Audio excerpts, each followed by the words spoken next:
উপস্থিত সম্মানিত মুসল্লিয়ানে কেরাম এবং আমাদের এই মাইকের আওয়াজ যে সকল আবেদা জাহিদা মমতাময়ী স্নেহময়ী মা বোনদের কানে পৌঁছেছে, সকলকে উদ্দেশ্য করেই আসসালামু আলাইকুম ওয়া রাহমাতুল্লাহি ওয়া বারাকাতুহু।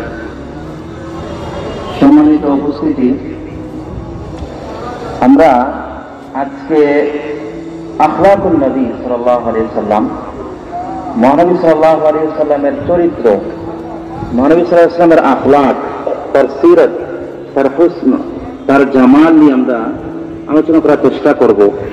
কারণ আমাদের জীবনের সকল সফলতা এবং সকল এই অগ্রগামিতা রাসূল সাল্লাল্লাহু আলাইহি ওয়াসাল্লামের অনুসরণের মধ্যেই নিহিত। রাসূল সাল্লাল্লাহু আলাইহি ওয়াসাল্লাম সম্পর্কে আল্লাহ সুবহানাহু ওয়া তাআলা বলেন, ওমা আরসালনাকা ইল্লা রাহমাতাল লিল আলামিন। মহানবী সাল্লাল্লাহু আলাইহি ওয়াসাল্লামকে আল্লাহ সুবহানাহু ওয়া তাআলা প্রেরণ করেছেন এই জগৎবাসীর জন্য রহমত হিসাবে, কৃপা হিসাবে। মহানবী সাল্লাল্লাহু আলাইহি ওয়াসাল্লাম জগৎবাসীর প্রতি কৃপা, এটা কিভাবে আমরা যদি একটু তাফসীরের কিতাবাদিতে আমরা দেখতে যাই, তাহলে আমরা এর ভরি ভরি উদাহরণ পাবো। জগৎবাসীর জন্য রাসূল সাল্লাল্লাহু আলাইহি ওয়াসাল্লাম কৃপা এবং রহমত হওয়ার কারণেই আল্লাহ সুবহানাহু ওয়া তাআলা সুস্পষ্ট ঘোষণা দিয়েছেন যে লাকাদ কানা ফি রাসূলিল্লাহি উসওয়াতুন হাসানাহ, লাকাদ কানা লাকুম ফি রাসূলিল্লাহি উসওয়াতুন হাসানাহ, যে তোমাদের জন্য রাসূলের মধ্যে রয়েছে উত্তম আদর্শ। মুসলিম জীবন, তার জীবনের প্রতিটি ক্ষেত্রে রাসূল সাল্লাল্লাহু আলাইহি ওয়াসাল্লামকে উত্তম আদর্শ হিসেবে গ্রহণ করতে হবে। প্রত্যেক বিষয়ে মানুষের জীবনের প্রতিটি মুহূর্ত, প্রতিটি সেকেন্ড, প্রতিটি মিনিট যেন তার যাপিত হয় মহানবী সাল্লাল্লাহু আলাইহি ওয়াসাল্লামের অনুকরণে এবং অনুসরণে। রাসূল সাল্লাল্লাহু আলাইহি ওয়াসাল্লাম জগৎবাসীর জন্য রহমত হিসেবে ছিলেন। এমনকি আমরা যদি রাসূল সাল্লাল্লাহু আলাইহি ওয়াসাল্লামের সিরাত গ্রন্থকে পাঠ করি গভীর দৃষ্টিতে, তাহলে দেখতে পাবো যে শুধু মানব নয় বা জিন নয়, পৃথিবীর যত প্রাণী আছে, প্রাণীকে বাদ দিয়ে যত মাখলুকাত আছে, সকল মাখলুকাতের জন্য রাসূল সাল্লাল্লাহু আলাইহি ওয়াসাল্লাম কৃপা এবং রহমত। ইমাম সৈয়দ রাহিমাহুল্লাহ তিনি কয়েকটি বর্ণনা এনেছেন যে একটা উট ছিল, সেই উটকে তার মালিক খুব বেশি পরিমাণের ওজনী বোঝা বহন করাতো। তো রাসূল সাল্লাল্লাহু আলাইহি ওয়াসাল্লাম একদিন রাস্তা দিয়ে যাচ্ছিলেন, আর তোর মধ্যে ওই উটটাও ওই দিকে যাচ্ছিল। তখন সেই মুহূর্তে কি করলো, ওই উট দৌড় মেরে এসে রাসূল সাল্লাল্লাহু আলাইহি ওয়াসাল্লামের সামনে হাজির হলো এবং রাসূল সাল্লাল্লাহু আলাইহি ওয়াসাল্লাম কানে কি বলল। তখন রাসূল সাল্লাল্লাহু আলাইহি ওয়াসাল্লাম ওই সাহাবীকে লক্ষ্য করে বললেন, তুমি কি তোমার উটকে দিয়ে বেশি কাজ নাও, বেশি ভারী বোঝা তাকে দিয়ে বহন করাও? তখন ওই সাহাবী বললেন, হ্যাঁ আল্লাহ রাসূল, আমি তাকে দিয়ে কাজগুলো করাই। তো তখন রাসূল বললেন যে উট আমাকে অভিযোগ দিচ্ছে যে তুমি তাকে দিয়ে এত বেশি ভারী পরিমাণে কাজ করাও, তুমি তার কাছ থেকে কাজ কম নিবে, এই পরিমাণ তাকে দিয়ে বোঝা বহন করাবে। দেখুন রাসূল সাল্লাল্লাহু আলাইহি ওয়াসাল্লামের কাছে উট, সেও এসে রাসূলের কাছে অভিযোগ করার সাধ্য নিয়েছে এবং সে বুঝতে পেরেছে যে আমার জন্য কৃপা হবেন তিনি। এভাবে রাসূল সাল্লাল্লাহু আলাইহি ওয়াসাল্লাম একবার তিনি নামাজ পড়াচ্ছেন, ফজরের নামাজ পড়ানোর সময় রাসূল সাল্লাল্লাহু আলাইহি ওয়াসাল্লাম যখন সূরা ফাতিহা শুরু করলেন, আমরা জানি যে ফজরের নামাজের কেরাত লম্বা হয়, এটা আমাদের সবার জানা। তো ফজরের নামাজের সময় রাসূল করিম সাল্লাল্লাহু আলাইহি ওয়াসাল্লাম নামাজ শুরু করেছেন, সূরা ফাতিহা শুরু করেছেন। সূরা ফাতিহা শেষ করে অন্য একটা সূরা মিলাবেন, এই মুহূর্তে রাসূল সাল্লাল্লাহু আলাইহি ওয়াসাল্লামের কানে কোনো সাহাবীর ঘর থেকে একটা শিশুর কান্নার আওয়াজ আসলো, যে একটা শিশু খুব চিৎকার করে সে কান্না করতেছে, সে কাঁদতেছে। তখন রাসূল সাল্লাল্লাহু আলাইহি ওয়াসাল্লাম কি করলেন, প্রথম রাকাতে পড়লেন সূরা ফালাক, আর দ্বিতীয় রাকাতে পড়লেন সূরা নাস। তো দেখুন ফজর নামাজে 40টা আয়াত পড়া মুস্তাহাব বা সুন্নাত, কিন্তু রাসূল সাল্লাল্লাহু আলাইহি ওয়াসাল্লামের কানে যখন একটা শিশুর আওয়াজ আসলো, রাসূল সাল্লাল্লাহু আলাইহি ওয়াসাল্লাম কি করলেন, নামাজের তেলাওয়াতকে সংক্ষিপ্ত করে নিয়ে নিলেন মাত্র ছোট ছোট সূরা নাস এবং সূরা ফালাক দিয়ে রাসূল সাল্লাল্লাহু আলাইহি ওয়াসাল্লাম ফজর নামাজ পড়ালেন। ফজর নামাজ শেষ করে সালাম ফিরিয়েই রাসূল সাল্লাল্লাহু আলাইহি ওয়াসাল্লাম বললেন, কার শিশু কাঁদতেছে, যে মহিলা, সেই মহিলা এই মুহূর্তে ঘরে যাও, গিয়ে দুধ দিয়ে তাকে শান্ত করো। তো দেখুন রাসূল সাল্লাল্লাহু আলাইহি ওয়াসাল্লাম শিশুদের প্রতিও কি ছিলেন? রহমত বা কৃপা। এভাবে যুবকের ক্ষেত্রে আসুন, যুবকের ক্ষেত্রে এসেও রাসূল সাল্লাল্লাহু আলাইহি ওয়াসাল্লাম কৃপা, বৃদ্ধের ক্ষেত্রে রাসূল সাল্লাল্লাহু আলাইহি ওয়াসাল্লাম কৃপা।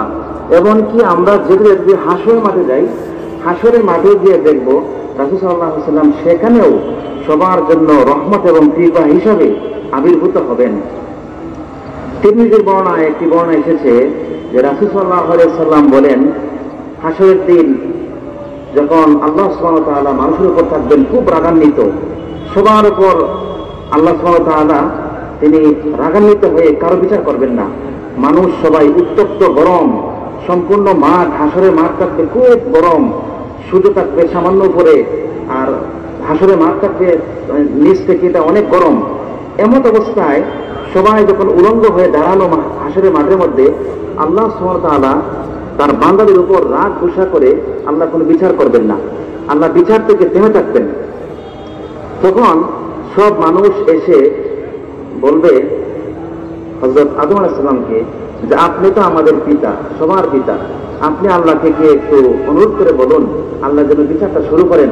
আমাদের এই গরমের মধ্যে আর এত উত্তপ্তের মধ্যে আমাদের অবস্থান করাটা আমাদের জন্য সম্ভব হচ্ছে না, খুব কষ্ট করে হচ্ছে। আদম আলাইহিস সালাম বলবেন, না, আমি আল্লাহর কাছে খুব লজ্জিত, আমি সেই ফল খেয়ে ফেলেছিলাম, আমার সেই সাহস নেই, সেই আমার আল্লাহর কাছে যে কি নিয়ে, কোন নাজরানা নিয়ে আমি আল্লাহর কাছে আমার আবেদন পেশ করব। তখন মানুষ যাবে নূহ আলাইহিস সালামের কাছে, নূহ আলাইহিস সালামকে গিয়ে বলবে, আপনি তো সবচেয়ে বড়, অনেক বড় পয়গম্বর ছিলেন, প্রথম রাসূল পৃথিবীর, আপনি কি আল্লাহর কাছে আবেদন করুন যে আল্লাহ বিচারটা শুরু করুন। তখন নূহ আলাইহিস সালাম বলবেন যে আমি তো আমার ছেলে কেনানকে আমি কষ্ট দিয়েছিলাম, তাকে আমার নৌকাতে আমি উঠতে বলেছিলাম, তখন আল্লাহ আমাকে শাসিয়েছিলেন, আমার উপর আল্লাহ রাগ করেছিলেন। এখন যদি আমি আল্লাহর কাছে কোন মুখে গিয়ে আবেদন করবো? এভাবে ঈসা আলাইহিস সালামের কাছে মানুষ যাবে, তারাও একটা কথা বলে লোকদেরকে ফিরিয়ে দিবেন। ইব্রাহিম আলাইহিস কাছে যাবে, সবার একে একে সব যারা বড় বড় নবী ছিলেন সব নবীর কাছে সব উম্মত গিয়ে আবেদন করবে, আপনাকে একটু বলুন যেন আল্লাহ যেন আমাদের বিচারটা শুরু করে। সবাই যখন না না বলবে, সবাই থাকবে ইয়া নাফসি ইয়া নাফসি। সেদিন জিবরাইল আলাইহিস সালাম কত বড় নবী, কত বড় ফেরেশতা, এত বড় ফেরেশতা হওয়ার পরেও তিনিও সেদিন ইয়া নাফসি ইয়া নাফসি, আমার জান আমার জান বলবেন। সকল আম্বিয়া কেরাম এবং পৃথিবীতে যত বড় বড় মানুষ, ওলিয়া আউলিয়া, গাছ কুতুব গিয়েছেন, সবাই সেদিন ইয়া নাফসি বলবে। কারণ সেদিন জাহান্নামকে সামনে আনা হবে, খুব শক্তিশালী কয়েকজন ফেরেশতা জিঞ্জির দিয়ে বেঁধে জাহান্নামকে সামনে আনবে। জাহান্নামের কাছে যখন খবর যাবে যে আল্লাহ সুবহানাহু ওয়া তাআলা রাগ করেছেন তার বান্দাদের উপর, রাগ করে আল্লাহ বিচার শুরু করছেন না, তখন জাহান্নাম খুব রাগ সরে সে আসতে শুরু করবে, যেন জাহান্নামের সব এই হাসরের মাঠে অবস্থানরত সকল মানুষকে সে গিলে ফেলতে পারে। যখন এরকম আসা শুরু হবে জাহান্নাম, তখন সবাই ভয়ে কাঁপতে থাকবে এবং ইয়া নাফসি বলবে। তখন হাসরের মাঠে একটা কর্নার থেকে একটা আওয়াজ ভেসে উঠবে, ইয়া রব্বি উম্মতি, হে আমার রব, আমার উম্মত, আমার উম্মত। দেখুন সবাই যখন ব্যস্ত ইয়া নাফসি বলে, তখন একটা আওয়াজ আসবে ইয়া উম্মতি বলে, আমার উম্মত, আমার উম্মত। এই আওয়াজটা হবে আমাদের রাসূল করিম সাল্লাল্লাহু আলাইহি সাল্লামের আওয়াজ।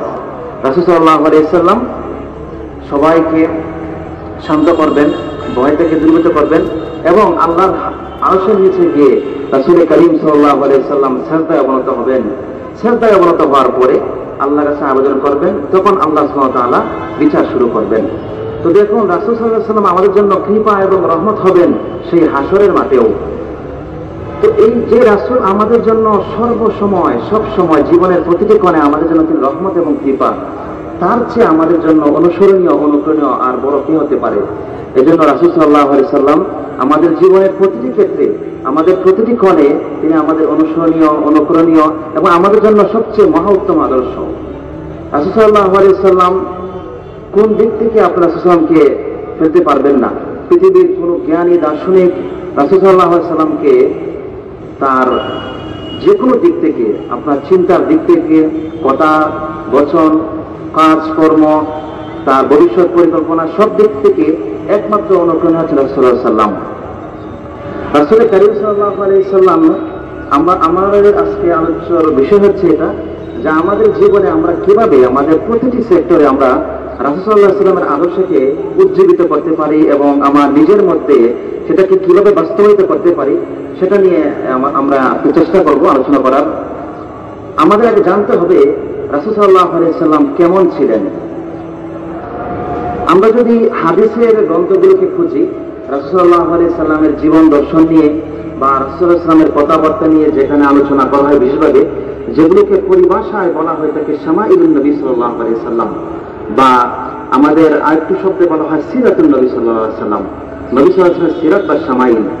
আমরা যে সিরাত গ্রন্থগুলোকে এবং শামাইলের গ্রন্থগুলোকে আমরা দেখি, তাহলে সেখানে আমরা দেখব যে রাসূল সাল্লাল্লাহু আলাইহি ওয়াসাল্লামের সিরাতকে, সাহাবায়ে কেরাম তার চরিত্রকে, তার আখলাকের মাধুর্যকে বিভিন্ন জন বিভিন্নভাবে উল্লেখ করেছেন। রাসূলের ক্যারেক্টারকে বিভিন্ন জন বিভিন্ন আঙ্গিকে সুন্দর থেকে সুন্দর করে তুলে ধরেছেন। রাসূলের এক প্রিয় সাহাবিয়া ছিলেন উম্মে মা'বাদ আল খাযারি রাদিয়াল্লাহু আনহা। তিনি ছিলেন একজন বেদুইন মহিলা এবং রাসূলের অত্যন্ত প্রিয় সাহাবিয়া। ওনার স্বামী হযরত আবু মা'বাদ রাদিয়াল্লাহু আনহু ছিলেন রাসূল সাল্লাল্লাহু আলাইহি ওয়াসাল্লামের অনেক প্রিয় সাহাবী। তো উম্মে মা'বাদ রাদিয়াল্লাহু আনহা একবার রাসূল সাল্লাল্লাহু আলাইহি ওয়াসাল্লাম একটি গ্রাম্য পথ দিয়ে, উপত্যকা দিয়ে রাসূল যাচ্ছিলেন কোথাও, তখন উম্মে মা'বাদ রাদিয়াল্লাহু আনহা মুসলমান হননি। মুসলমান হওয়ার আগের ঘটনা এটা। তো রাসূল সাল্লাল্লাহু আলাইহি ওয়াসাল্লাম গিয়ে বললেন যে তোমাদের ঘরে কোনো খাবার আছে কিনা। তো সেই মুহূর্তে রাসূল সাল্লাল্লাহু আলাইহি ওয়াসাল্লামকে আপ্যায়ন করলো ওই মহিলা উম্মে মা'বাদ। করার পরে যখন ওনার স্বামী ঘরে ফিরলেন, ঘরে ফেরার পরে ওনার স্বামীকে বললেন যে আজকে আমাদের ঘরে এমন একজন ব্যক্তি এসেছিল, যে ব্যক্তির সম্পর্কে তিনি বর্ণনা দিতে গিয়ে যে শব্দগুলো বলেছেন, আপনারা সেই শব্দগুলো শুনুন। শব্দগুলোর রিদম, এই সাউন্ড সিস্টেম বা এটার টোনটা কেমন ছিল এখানে বুঝতে পারবেন। তিনি বললেন উম্মে মা'বাদ, রাআইতু রাজুলান, আমি দেখলাম এক ব্যক্তিকে, যিনি আসলেন, আগমন করলেন, যে যাহিরাল ওয়াদাআ আবলাজাল ওয়াজহি হাসিনাল খালকি। এভাবে তিনি বলে বলে আদাক্কু আজাজ্জু আকরান আহদাব, এভাবে তিনি বলে বলে আরো অনেকগুলো শব্দ বললেন, যে আমি এটা লিখে নিয়েছি, আপনাদেরকে আমি করে শোনাই। শব্দের রিদমটা আপনারা খেয়াল করুন। ওই সাহাবী বললেন, সাহাবিয়া, যাহিরাল ওয়াদাআ আবলাজাল ওয়াজহি হাসিনাল খালকি লাম তাইবহু ফুজলা ওয়া লাম তাজরিহি সুলা ওয়াসীমুন কাসীম ফি আইনাইহি দাজ ফি আশফারিহি ওয়াতাফ ফি সূরাতিহি সাহল ফি লিহইয়াতিহি কাফাফা ফি উনুকিহি সাতাহ আল আকহাল আহওয়ার আজাজ আহদাব আকরান ওয়া ইন তাকাল্লামা আলাহুল বাহা ওয়া ইন সাকাতা ফাআলাহুল ওয়াকার মানতাকাহু মিন খারজাত নাজমিন ইয়ামহাদিল। চিন্তা করুন আলফাজ, শব্দগুলো কি সুন্দর। মানে ওই সাহাবিয়া যে কথাটা বলেছেন সেটা হচ্ছে এই, যে আমার সামনে এমন এক ব্যক্তি আসলো যেন মনে হয়েছে আমার ঘরে পূর্ণিমা চাঁদ উদয় হয়েছে, এবং পৃথিবীর সকল সৌন্দর্য যেন ওই চাঁদের সামনে সে গোলাম। পৃথিবীর সকল রূপ আকৃতি যেন ওই সৌন্দর্যের সামনে, ওই আকৃতির সামনে বাদী। পৃথিবীর ওনার চতুর্দিক থেকে সুন্দর টিকরে পড়ছিল, ডান দিক থেকে, বাম দিক থেকে, উপর থেকে, নিচ থেকে, যেদিকে তাকাই তো সুন্দর আর সুন্দর। উনি যখন কথা বলেন তখন যেন চারপাশকে তিনি পিন পতন নীরব করে ফেলেন। তিনি যখন নীরব থাকেন, এই নীরব থাকার মধ্যে মনে হয় যেন কতগুলো মালা সেখানে গাঁথা হচ্ছে। এইভাবে তিনি বর্ণনা করলেন, রাসূল সাল্লাল্লাহু আলাইহি ওয়াসাল্লামের স্ট্রাকচারকে বর্ণনা দিলেন ওই সাহাবিয়া। সুতরাং এত সুন্দর নবী, এত উত্তম নবী আমাদের জন্য অনুসরণীয় না হলে আর কে অনুসরণীয় হবেন? আমরা কি করি? আমরা মেসি নেইমারের অনুসরণ করতে গিয়ে চুল কাটি, তাদের মতো গেঞ্জি পরি, আমরা অমুক এই হিরোইনের নায়িকার অনুকরণে আমরা কাপড় পরি, কিন্তু আমার যিনি সবচেয়ে বড় আদর্শ তাকে আমরা অনুসরণ করি না। দেখবেন আমাদের যুবক ছেলেরা আগের সময় দাড়ি রাখতো না, কিন্তু এখন কিছু নায়করা তারা দাড়ি রাখে, তাদের মতো স্টাইল করে তারা দাড়ি রাখে। অথচ তাদের থেকে সবচেয়ে তার প্রিয় যিনি, তার জন্য যিনি কেঁদে গেছেন, সারা জীবন উম্মতি উম্মতি বলে কেঁদে গেছেন, এই যে আপনি মেসির মতো করে, অমুক তমুকের মতো করে আপনি দাড়ি রাখছেন, আপনি কাপড় পরছেন, সে আপনাকে ছেড়েও না। কিন্তু এই দাড়িটা যদি আপনি রাসূল সাল্লাল্লাহু আলাইহি ওয়াসাল্লামের নিয়তে, সুন্নতের নিয়তে রাখেন, যিনি আপনার জন্য কেঁদে গেছেন, যিনি আপনাকে ভালো করে চিনেন, আপনার সমস্ত আমলনামা যার কাছে প্রতি সোমবারে নিয়ে পৌঁছানো হয়, তাহলে আপনার জীবনটা কত উত্তীর্ণ হবে। এবং আল্লাহর কাছে কত প্রিয় হবে, রাসূল সাল্লাল্লাহু আলাইহি ওয়াসাল্লামের কাছে কত মাহবুব বলে গণ্য হবে। আমরা রাসূল সাল্লাল্লাহু আলাইহি ওয়াসাল্লামের কিছু আমল যেগুলো আমাদের সমাজের সাথে সম্পৃক্ত, আমরা এগুলো আলোচনা করি যেগুলো আমাদের সাথে মিল খায়। রাসূল সাল্লাল্লাহু আলাইহি ওয়াসাল্লামের চরিত্র কেমন ছিল বা তিনি কেমন ছিলেন এর বর্ণনা দিতে গিয়ে আম্মা জান আয়েশা আত-তাহেরা সিদ্দিকা আল-হুমায়রা রাদিয়াল্লাহু আনহা তিনি বলেন, কানা নবী সাল্লাল্লাহু আলাইহি ওয়াসাল্লাম লাইয়িনাল কলব, রাসূল সাল্লাল্লাহু আলাইহি ওয়াসাল্লাম ছিলেন কোমল হৃদয়ের, সফট হার্ট যেটাকে বলে। রাসূল সাল্লাল্লাহু আলাইহি ওয়াসাল্লাম ছিলেন কোমল হৃদয়ের অধিকারী। তার হৃদয় ছিল কোমল, অত্যন্ত তার হৃদয় ছিল সুহৃদ, তার হৃদয় সবসময় ভালোবাসা বিরাজ করত, সবার প্রতি রাসূলের খুব বেশি ভালোবাসা। একটা উদাহরণ যেমন দেখুন, রাসূল সাল্লাল্লাহু আলাইহি ওয়াসাল্লামের এক সাহাবী, গ্রাম্য সাহাবী, আমরা জানি গ্রাম্য মানুষ সাধারণত একটু প্রকাশকা হয়, ঠিক না? তো রাসূল সাল্লাল্লাহু আলাইহি ওয়াসাল্লাম এক বাজারে গিয়েছেন, সেই উকাস বাজারে যাওয়ার পরে এক গ্রাম্য সাহাবী রাসূল সাল্লাল্লাহু আলাইহি ওয়াসাল্লামের পরনে ছিল একটা চাদর, চাদরটা রাসূল সাল্লাল্লাহু আলাইহি ওয়াসাল্লাম কি করলেন, তার গলার মধ্যে পেঁচিয়ে রেখেছিলেন। আর ওই সময় পেছন থেকে এক সাহাবী, এক গ্রাম্য সাহাবী চাদরটা কি সুন্দর চাদর বলে খুব জোরে এসে টান মারলো, আর টান মার সাথে সাথে চাদরটা রাসূল সাল্লাল্লাহু আলাইহি ওয়াসাল্লামের গলা থেকে পেছ থেকে এটা খুলে আসলো, আর খোলার সময় চাদরের টানে রাসূল সাল্লাল্লাহু আলাইহি ওয়াসাল্লামের গলার মধ্যে এখান থেকে আপনার চামড়া উঠে গেল, খুব জোরে টানার কারণে চামড়া উঠে গেল। আমরা অনেক কি করতাম, হয়তো তারপর আমরা হয় অনেক বড় করে কিছু গালিগালাজ ইত্যাদি ইত্যাদি। তো রাসূল সাল্লাল্লাহু আলাইহি ওয়াসাল্লাম তো দেখলেন না, সে তো টান দিয়েছিল পেছন থেকে। রাসূল কি করলেন, ফালতাফাতা ইলাইহি রাসূলুল্লাহ, রাসূলুল্লাহ ওই সাহাবীর দিকে পেছনে ফিরে তাকালেন এবং দেখলেন তার সাহাবী। ফাতাবাসসামা রাসূলুল্লাহ, রাসূল কি করলেন, মুচকি হাসি মারলেন।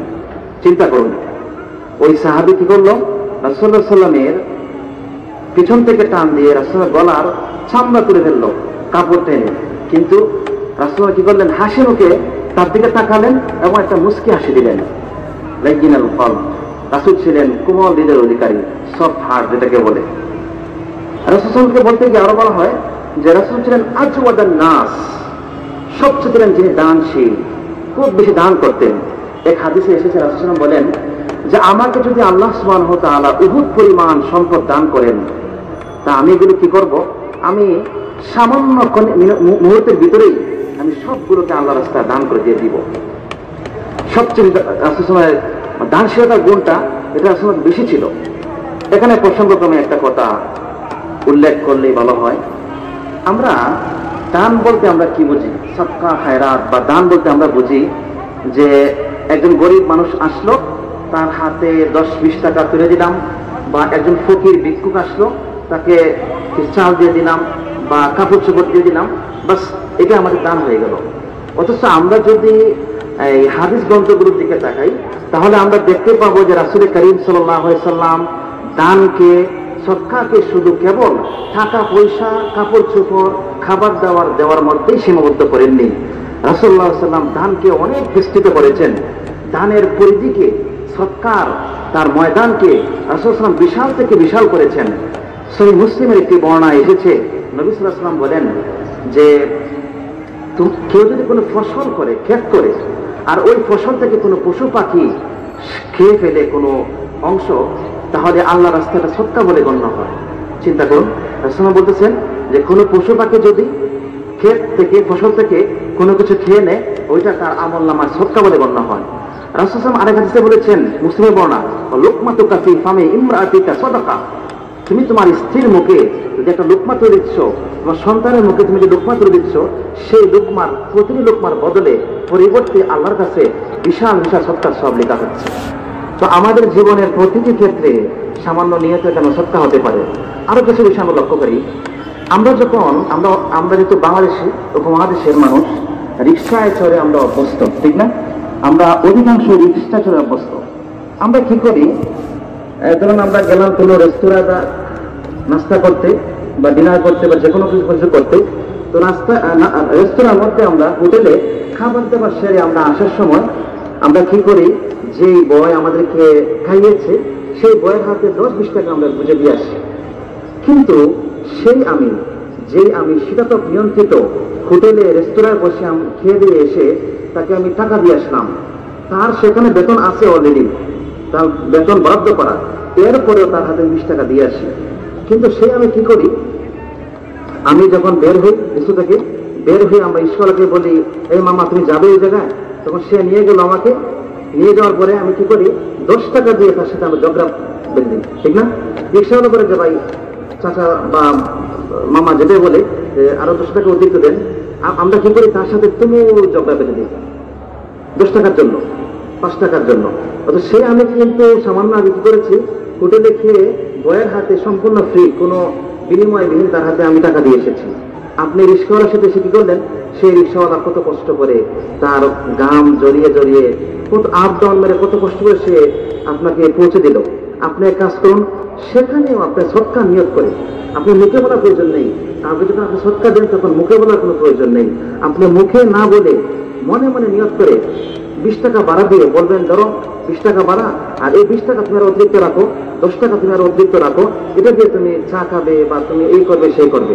আর আপনি মনে মনে নিয়ত করলেন সৎকার নিয়ত, এটা আপনি সৎকার নিয়ত পেয়ে যান। এখানে অনেক সৎকার পেয়ে যান আপনি।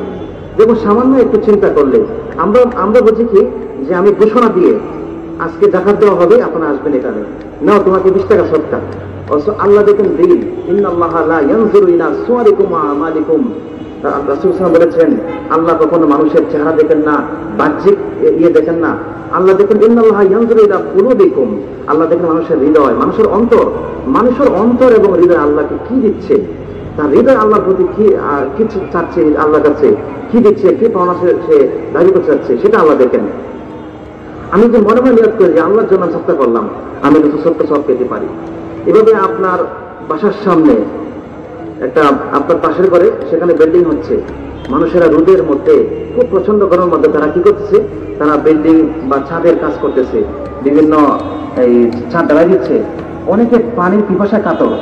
আপনি আপনার ঘরের ফ্রিজ থেকে বের করে একটা পানির বোতল থেকে ফ্রিজ ঠান্ডা পানি বের করে বালতির মধ্যে পানিটা মিশিয়ে আপনি এক বাটি পানি নিয়ে যান, নিয়ে গিয়ে বলুন তোমরা সবাই এখানে ঠান্ডা পানি খাও। তো এই যে সবাই ঠান্ডা পানি খাবে, এটা আপনার সৎকার বলে গণ্য হবে। এইভাবে গরমের দিন আপনি যেটা কাজ করেন, দেখবেন গরমের দিন অনেক সময় অনেক পশু পাখি আছে চটপট করে তৃষ্ণায়। তা আপনি যদি একটা বাটির মধ্যে একটু পানি আপনার ঘরের দরজার সামনে রেখে দেন বা ছাদের সামনে উপরে রেখে দেন, তো পাখিটা উড়ে যাওয়ার সময় যখন সে পানি পাবে না, এখান থেকে পানিটা পান করে যাবে। এটার জন্য আপনার সব লেখা হবে। এইভাবে আরো অনেক দিক সৎকার। আপনার ছাত্র, সে অনেক দরিদ্র, এখন আপনার ছাত্রকে যদি আপনি 100 টাকা দেন তার হাতে, লজ্জা পাবে সৎকার বলে বা দান বলে দিলে সে লজ্জা পাবে। আপনি তাকে দান বলে দেওয়ার প্রয়োজন নেই। আপনি তাকে বলুন, তুমি যদি এই কাজটা করতে পারো, এই হোমওয়ার্কটা করে আসতে পারো, বা তোমাকে একটা বই দিলাম, এই বইটা তুমি পড়ে শেষ করতে পারো, তাহলে তোমাকে আমি 500 টাকা পুরস্কার দেব। আপনি বিক্রিতে নিয়োগ করে ফেলুন সৎকার নিয়োগ, এর দ্বারা আপনি সৎকার পেয়ে যাবেন, একজন মুমিনকে খুশি করা, সেটা সব পেয়ে যাবেন। এইভাবে আমাদের সৎকার আরো অনেক দিক আছে। আমরা শুধু মনে করি যে সৎকার বলতেই শুধু ঘোষণা দিয়ে সৎকার দেওয়া। সৎকার ঘোষণা দেওয়ার দ্বারা আমাদের সীমাবদ্ধ নয়। সৎকার হচ্ছে মনের মধ্যে বিষয়। আপনার মনের নিয়ত যদি করেন, সেটা হচ্ছে মূল আল্লাহর কাছে গুরুত্বপূর্ণ বিষয়। আপনি অনেক দানের স্রোত আছে, দানের অনেক দিক আছে। আমরা একটা পেলাম কি, আজওয়াদার নাস, যে রাসূল কারীম সাল্লাল্লাহু আলাইহি ওয়াসাল্লাম ছিলেন আজওয়াদার নাস, সবচেয়ে মানুষদের মধ্যে বেশি দানশীল। রাসূল আরেকটা কথা বলা হয়েছে যে লাম ইয়াজরিব আহাদান, মহানবী সাল্লাল্লাহু আলাইহি ওয়াসাল্লাম কোনদিন তার হাতে কাউকে তিনি প্রহার করেননি।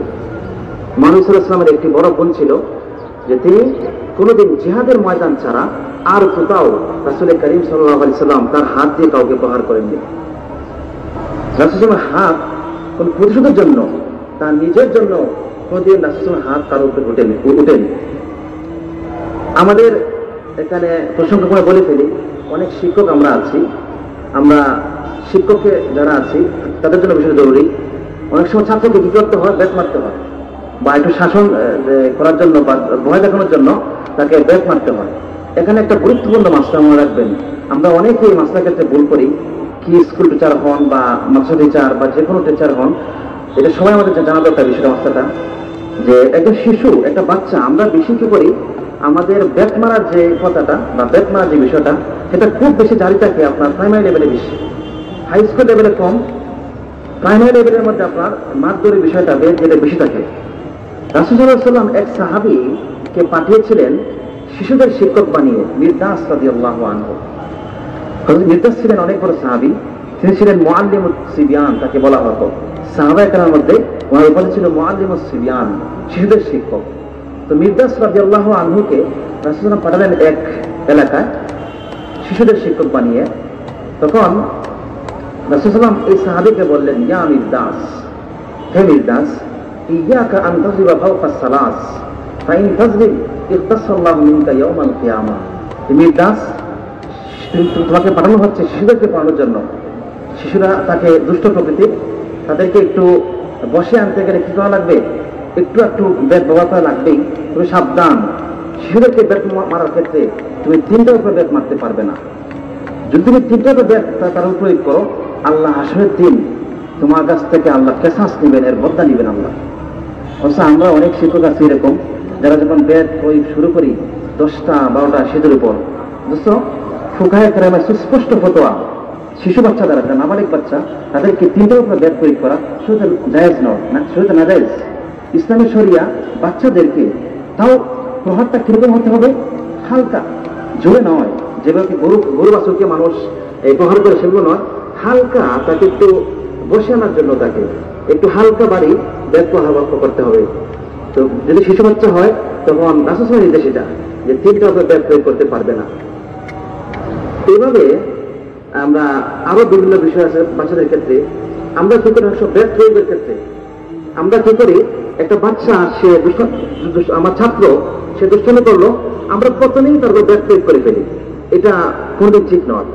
একটা ছাত্রের উপর আপনার প্রথমেই ব্যাট প্রয়োগ নয়, বরং আপনার প্রথম কি করতে হবে, প্রথম আপনি বাচ্চাটাকে বোঝাতে হবে, তাকে চোখ রাঙাতে হবে, শাসাতে হবে। এভাবে যখন কাজ না হয় তখন শেষে আপনার যেতে হবে ব্যাটের পর্যায়ে। আর ব্যাটের পর্যায়ে গিয়ে আপনার অনেক চিন্তা করতে হবে। আপনার তাকে মারতে হবে, তাকে কষ্ট দেওয়ার উদ্দেশ্য নয়, আপনার তাকে মারতে হবে তাকে সে আদব শিখে, শিষ্টাচার শিখার জন্য তাকে আপনি একটা ব্যাট প্রয়োগ করতে হবে। এবং আরেকটা বিষয় এখানে খেয়াল রাখবেন, মারার ক্ষেত্রে বাচ্চাকে আপনার প্রহার করার ক্ষেত্রে অনেক চিন্তা করতে হবে। দেখুন রাসূলুল্লাহ বলেছেন যে 10 বছর আগে কোনো শিশুকে নামার জন্য মারতে পারবে না। রাসূলুল্লাহ বলেছেন তোমাদের শিশু যখন 7 বছর বয়সে পৌঁছে তাদেরকে কি করে নামাজ নির্দেশ দাও। যখন 10 বছর বয়সে পৌঁছে বাচ্চা, তাদেরকে কিছু হালকা ব্যাট প্রয়োগ করো। তো যেই জায়গায় নামাজের মতো এত বড় বিধানের জন্য রাসূল সাল্লাল্লাহু আলাইহি ওয়াসাল্লাম হালকা ব্যাট মারার জন্য 10 বছর রাসূলের সময় ঠিক করতেছেন, নির্দিষ্ট করতেছেন, সেই জায়গায় এই শিক্ষার জন্য আপনি কিভাবে 7 বছর 8 বছর বাচ্চাকে আপনি ব্যাট প্রয়োগ করতে পারেন জোরে। একটা শিশুকে আপনি যখন ব্যাট প্রয়োগ করবেন, যখন ব্যাট করার আগে আপনার চিন্তা করতে হবে আমি তাকে যে প্রহার করছি সেটা কত ডিগ্রিতে প্রহার করতে হবে। ধরুন সে যে অপরাধ করেছে বা তার যে তার বডি গ্রহণ করতে পারবে 50 ডিগ্রি জুড়ে ব্যাটের প্রহার সে সহ্য করতে পারবে। এখন যদি আপনি 50 ডিগ্রি জায়গায় 52 ডিগ্রিতে তাকে জুড়ে প্রহার করেন, এটাও আপনার কাছে আল্লাহ সুবহানাহু ওয়া তাআলা আশীর্বাদ দিন, সে অতিরিক্ত 2 ডিগ্রি আল্লাহ আপনার কাছে কেসাস বদলা নেবেন। এই জন্য আমরা শিক্ষক যারা আছি, শিশুদেরকে যারা আমরা পড়াই, তাদেরকে ব্যাট মারার ক্ষেত্রে আমাদের অনেক খেয়াল রাখতে হবে, অনেক যত্নবান হতে হবে, চিন্তা ভাবনা করে আমাদেরকে ব্যাট প্রয়োগ করতে হবে যে আমি যে আমার ছাত্রকে ব্যাট প্রয়োগ করছি সেটা তার জন্য ক্ষতিকর হবে না। অনেক ছাত্র আছে ব্যাট মারাকে অনেক প্রচন্ড সে মার খাওয়াকে অনেক পড়ালেখা ছেড়ে দেয়, এরকম ঘটনা আছে। তা আপনারা যারা শিক্ষক আছেন, শিক্ষক যারা আমরা আছি, তারা আমরা খুব চিন্তা করে যে আমার সন্তান বাচ্চাদেরকে যদি ছাত্রদের আমি ব্যাট প্রয়োগ করবো, খুব চিন্তার সাথে, 3টার উপরে না, হালকা ব্যাট প্রয়োগ, তাও এটা আমার চিন্তা করতে হবে কত ডিগ্রিতে মারতে হবে। তো আমরা বলছিলাম লাম ইয়াজরিব আহাদান, রাসূল সাল্লাল্লাহু আলাইহি ওয়াসাল্লাম কোনোদিন কোনো মানুষকে ব্যাট প্রহার করেননি। অর্থাৎ রাসূল সাল্লাল্লাহু আলাইহি ওয়াসাল্লামের কাছ থেকে কোনো মানুষ কোনোদিন কি পায়নি, কোন আঘাত পায়নি, কোনো প্রহার পায়নি রাসূলের কাছ থেকে, কোনো জিহাদের ময়দান ছাড়া। রাসূলুল্লাহ আরেকটা গুণ ছিল লাম ইয়াইব আলা তাআম, রাসূলুল্লাহ কোনোদিন কোনো খাবারের উপর কি করেননি, দোষ ধরেননি। আমাদের একটা অভ্যাস হচ্ছে, আমাদের ঘরে স্ত্রী যদি কোনোদিন রান্নাটা ভালো না হয়, বোনে রান্না করেছে বানা হলো, মা রান্না করেছে বানা হলো, এই সেই আগে থেকে কত কিছু বলে ফেলি, রাত তাক করে না খেয়ে ঘর থেকে বেরিয়ে আসি বা অনেক কিছু বলে ফেলি।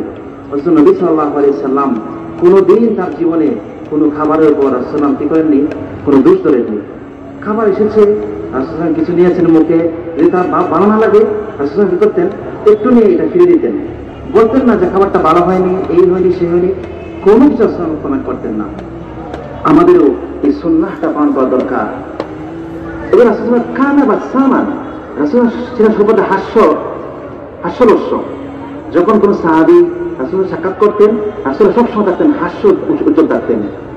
জারির ইবনে আব্দুল্লাহ রাদিয়াল্লাহু আনহু বলেন, আমি রাসূলের সাথে সাক্ষাৎ করেছি অনেকবার, হাজারো বার উপরে হবে তার রাসূলের জীবদ্দশায়। একদিনও আমি রাসূলকে দেখিনি তিনি কালো মুখ করে বসে আছেন, মলিন মুখ করে বসে আছেন, বরং আমার সাথে যতবার রাসূলের দেখা হয়েছে আমার সাথে তিনি হাসি মুখে আমাকে বরণ করেছেন। তো সব সময় কোন মুসলিম ভাইয়ের সাথে আপনার মুস্কি হাসিতে থাকা, হাস্যোজ্জ্বল চেহারা থাকা, যেটি সুন্নাহ রাসূলের। সেই মুসলিমের বর্ণনা এসেছে, রাসূল বলেছেন যে মিনাস সাদাকাতি আন তালকা আখাকা বিওয়াজহিন তালিকিন, তুমি তোমার ভাইয়ের সাথে হাসি মুখে কথা বলা এটি সদকা। রাসূল কথাটা আমি আবার বলছি, রাসূল বলেছেন তুমি তোমার ভাইয়ের সাথে হাসি মুখে কথা বলা এটা সদকা। দেখুন আমরা শুধু বুঝি কি টাকা দেওয়া সদকা, রাসূল এখানে কি বলতেছেন যে তুমি তোমার ভাইয়ের সাথে হাসি মুখে কথা বলা সেটা সদকা বলে গণ্য। তাই আসুন আমরা আমাদের সমাজের মধ্যে এই সুন্নাহটা আমরা চিন্তা করি যে কি আমি যখন আমার কোনো মুসলিম ভাইয়ের সাথে কথা বলবো তখন হাসি মুখে কথা বলবো। এখানে আমার সব দুইটা হবে। আমি যখন আমার মুসলিম ভাইয়ের সাথে হাসি মুখে কথা বলবো তার হৃদয় উদ্ভাসিত হবে, খুশি হবে। সাথে সাথে এই রাসূলের সুন্নাহ কারোর সাথে হাসি মুখে কথা বলা এটা আমার আদায় হয়ে যাবে। আপনি আপনার সবার সাথে হাসি মুখে কথা বলুন, কমপক্ষে এটা হবে হাসি মুখে কথা বলার দ্বারা রাসূলের একটা সুন্নাত পালন হবে। আপনি এই নিয়ত করে যে নবী সাল্লাল্লাহু আলাইহি ওয়াসাল্লাম একটি সুন্নাহ পালন করছি, সেই নিয়ত করে আপনি যে মানুষের সাথে কথা বলতেছেন হোক আপনার তার উপর রাগ থাকেন, তার উপর রাগান্বিত থাকেন, সাথে হাসি মুখে কথা বলুন। আমাদের কিছু মানুষের অভ্যাস আছে যেটা বাইরে সে খুব হাসি মুখে কথা বলে আর ঘরে সে বউবাচ্চার সাথে পুরা মুখ গুমরা, মানে মনে হয় যেন তার মুখের মধ্যে দোষকে চাল দিয়ে যাবে, এরকম অবস্থা হয়ে যায়। সারা দিনের সাথে সে কথা বলে হাসি মুখে আর ঘরে এসে যা আছে রাগ সব জানে। এটা তো আরো বড় মানে সুন্নাহর বিপরীত। আম্মা জান আয়েশা রাদিয়াল্লাহু আনহা বলেন যে রাসূল সাল্লাল্লাহু আলাইহি ওয়াসাল্লাম যতবার আমার ঘরে প্রবেশ করতেন, রাসূল সাল্লাল্লাহু আলাইহি ওয়াসাল্লাম যখন আমার ঘরে আসতেন তো রাসূল মুস্কি হাসিতে আমার ঘরে ঢুকতেন। আমি কোনোদিন দেখিনি এমন রাসূলুল্লাহ আমার ঘরে ঢুকেছেন আর রাসূল সাল্লাল্লাহু আলাইহি ওয়াসাল্লাম হাসি মুস্কি হাসি ছিল না মুখের মধ্যে। তো দেখুন রাসূল সাল্লাল্লাহু আলাইহি ওয়াসাল্লাম একটি দায়ী সুন্নাহ এটা।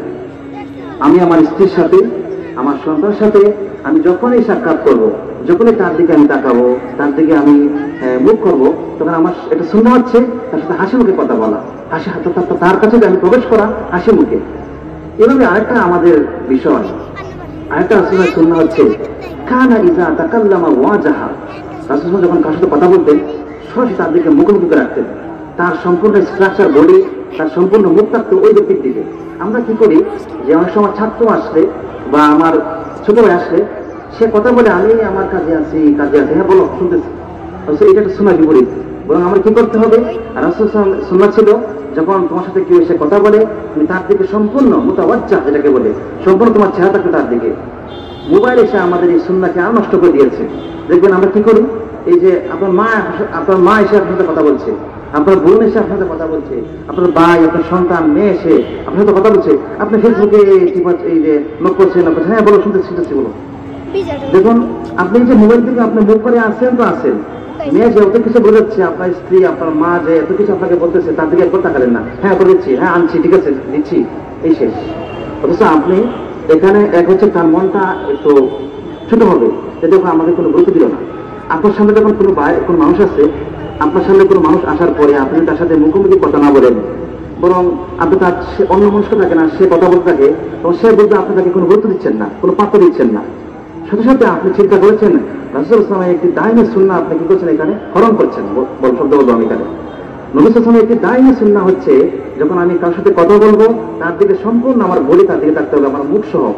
এক সাহাবী একবার রাসূল সাল্লাল্লাহু আলাইহি পিছন থেকে ডাক দিলেন, রাসূলুল্লাহ সামনে দিকে যাচ্ছেন তো পিছন থেকে এক সাহাবী ইয়া রাসূলুল্লাহ ডাক দিলেন। রাসূলুল্লাহ কি করলেন, আমরা হলে কি করতাম, হ্যাঁ বলো শুনতেছি। রাসূলুল্লাহ কেন না, রাসূলুল্লাহ সম্পূর্ণ বডি তার দিকে ঘুরিয়ে বললেন, হ্যাঁ বলো কি।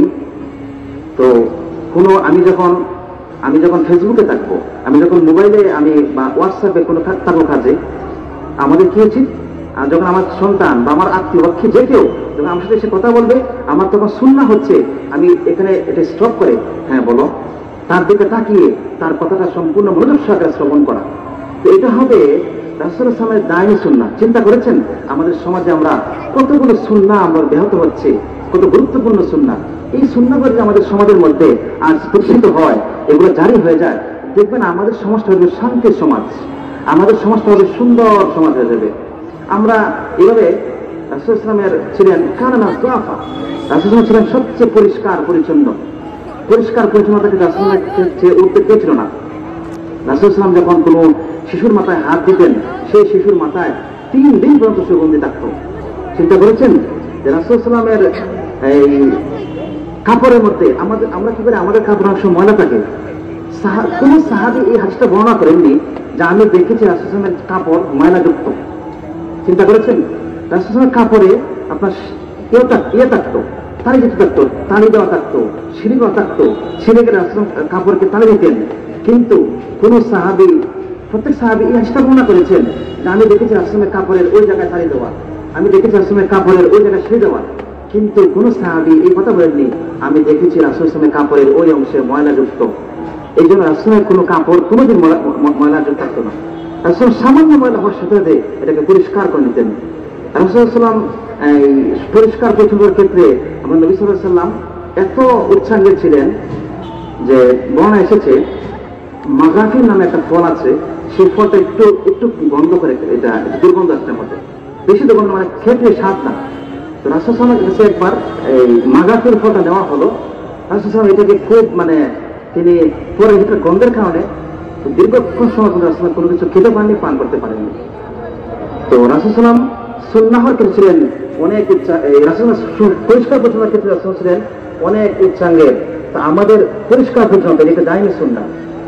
একবার রাসূল রাস্তাতে হেঁটে যাচ্ছেন, রাস্তাতে হেঁটে যাওয়ার পরে রাসূল দেখলেন সামনে একটা ফলের এই আপনার ছাল পড়ে রয়েছে, কেউ বোধ হয় খেয়ে ফেলে দিয়েছে, এটা পড়ে রয়েছে। রাসূল কি করেন, এটাকে তুলে নিয়ে এটা রাখলেন অন্য জায়গায়, একটা যে জায়গায় নিজস্ব জায়গায় রাখলেন। তাহলে কি হলো, যদি রাস্তায় ময়লা পান, অপরিচ্ছন্ন পান, সেটাকে তুলে ঢাকিয়ে রাখা, এটা তো সুন্নাহ। তো আমরা যদি আমাদের সমাজে এই আরো অনেক সুন্নাহ আছে, এটাকে আমরা পালন করি, আমাদের জীবনে অনেক কিছু, আমাদের সমাজকে আমরা অনেক উন্নত করতে পারবো, সমাজকে আমরা বিনির্মাণ করতে পারবো। এগুলোর জন্য কি করতে হবে, বেশি পড়তে হবে, জানতে হবে, বুঝতে হবে।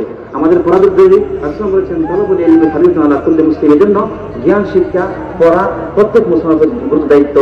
আল্লাহ সুবহানাহু ওয়া তাআলা নবী সাল্লাল্লাহু আলাইহি ওয়াসাল্লামের আদর্শে আদর্শিত হওয়ার আমাদের তৌফিক দান করুন। ওয়া আলহামদুলিল্লাহি রাব্বিল আলামিন।